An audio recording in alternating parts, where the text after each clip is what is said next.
Sumainyo ang Panginoon. Ang mabuting balita ayon kay San Juan.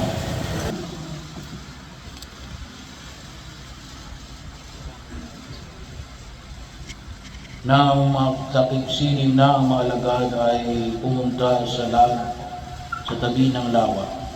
Sumakay sa bangka patawid sa Capernaum.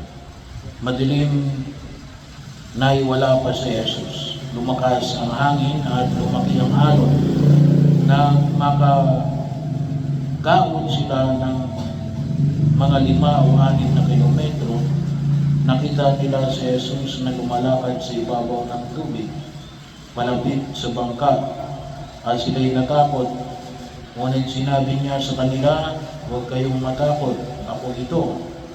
Tuwang-tuwa silang pinasakay si Jesus sa bangka at pagdakay, sumadsad ang bangka sa kanilang patutunguhan. Ang mabuting balita ng Panginoon.